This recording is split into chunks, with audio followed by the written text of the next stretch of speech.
Hello everyone and welcome to another Outriders New Horizon video.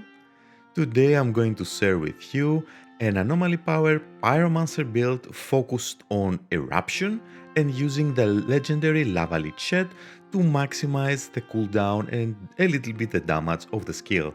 Before we start, I have to shout out and give a special thank you to Josh Quenian, who brought to my attention the power of reload boost and what is the glue of making this build quite impressive and quite effective. Otherwise, the Lava Lich shed, although very good, it wasn't this good. Thanks to reload boost, it got much better and the rotation is smoother and our skills, especially Eruption, hits like a truck, so I have to give special thanks to him. Feel free to check his channel, he's making some world record speedruns using the Pyromancer. If you like that, feel free to check the link in the description and go drop a like to him as well.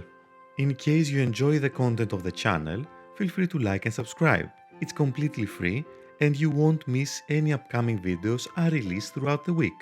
Now let's begin with our builds because there are two variations with only one skill difference, a couple of mods. One works better for solo, it's a lot smoother, has better survivability and better timers, and the other has better single target DPS against bosses and I believe works better in groups. So let's have a closer look at the first variation.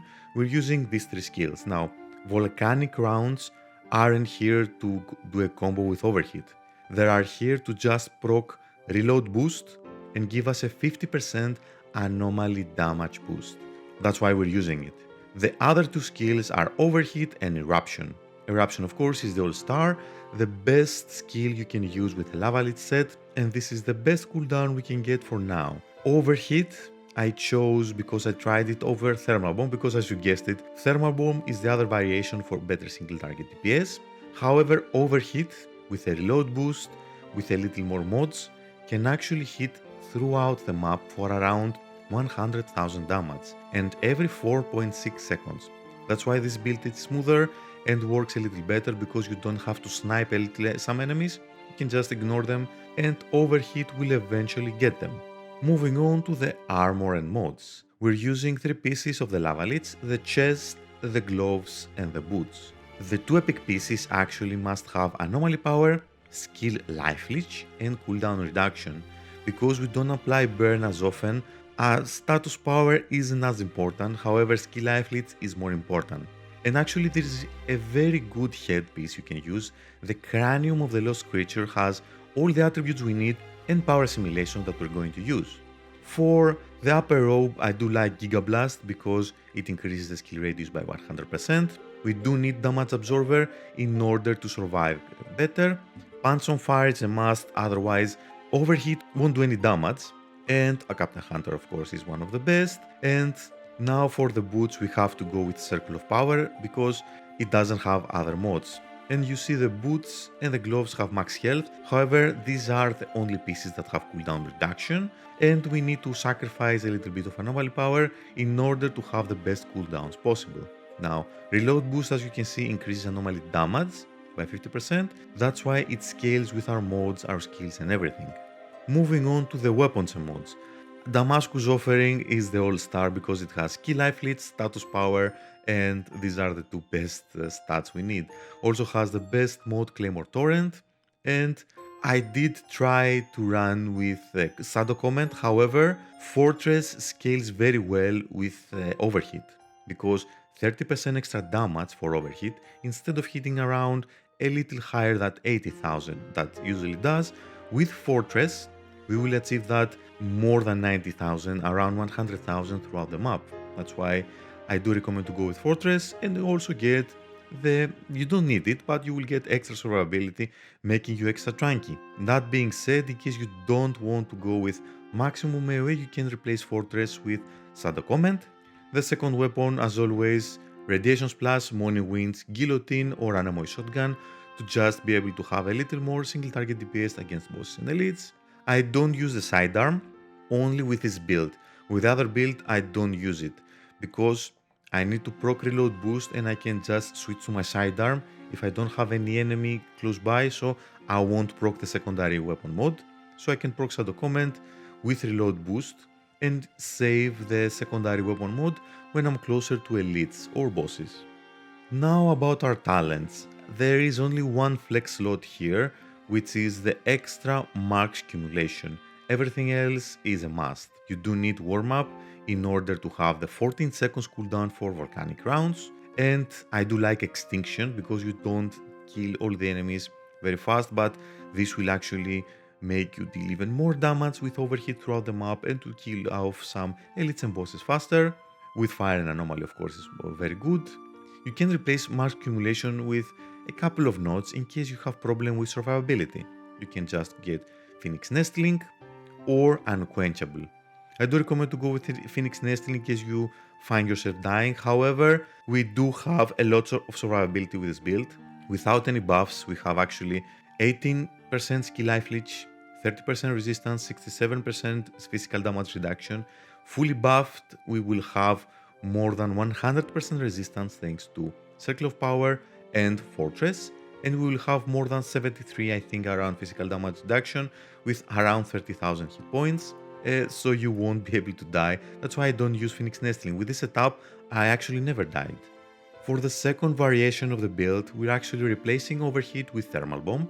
This way we have better debuffs, much better single target DPS, and a little better survivability because actually Thermal Bomb applies burn and we heal more frequently.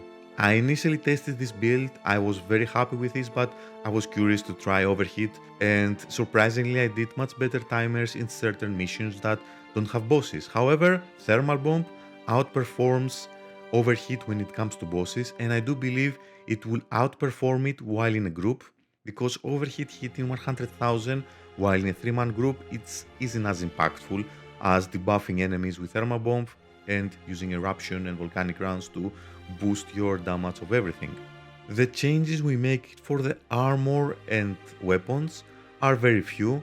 We are replacing the power assimilation and the 2 modes of Overheat with Double Fan and Branded and Fire Frenzy. You don't actually have to use the Reforged set. I'm using it because I do need the skill life leech and the mods they have to reach the 18% just to be safe. However, you can replace one of these, let's say, epic pieces with status power. You don't have to reach this high with skill life leech because burn will deal a little higher damage, but I do like the setup as it is.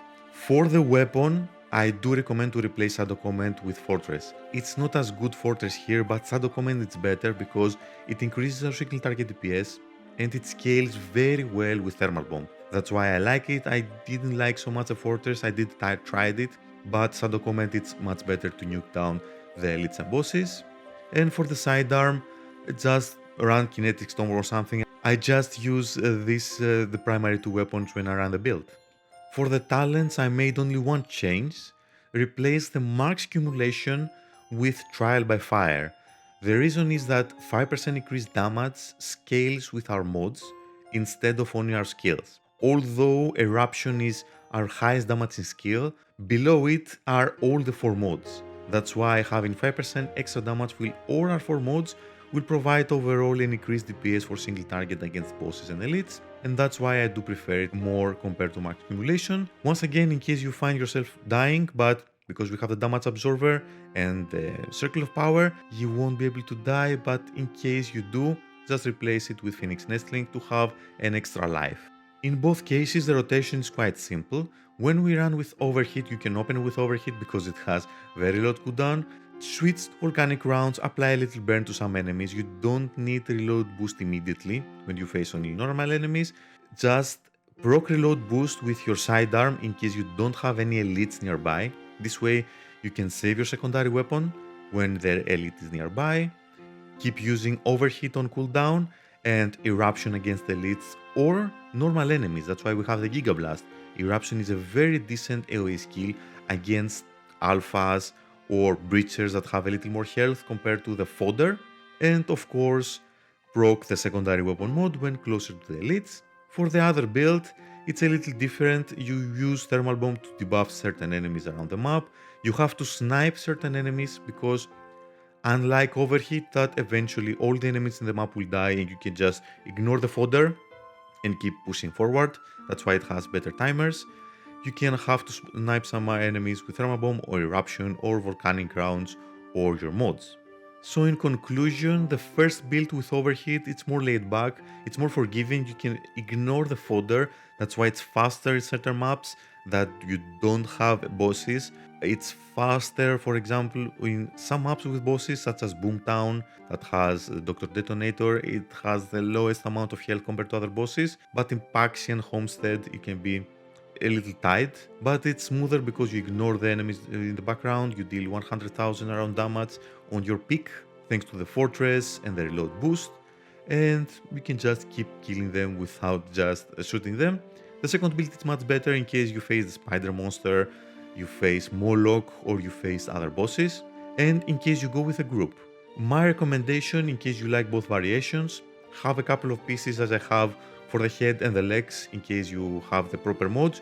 You can switch between builds even during missions. So you can, for example, jump into a mission with the overheat build and just switch your gear for the spider monster. And that was it for today's video. I really hope this will help you build your own variation using the Lava Lich set. This is honestly built for those that are in love with Eruption and want to maximize the timers, survivability to decent DPS. That's why I did make this build. It's not the best, it's not the fastest, not near as fast as the Akari set, but in my opinion it's more fun and I do love to use the Eruption. It's one of my favorite skills of the Pyromancer and that's why I created this build. So feel free to like if you liked, and I'm going to see you on my next video on either Outriders New Horizon or on other video games. And as always, I wish you all a wonderful day.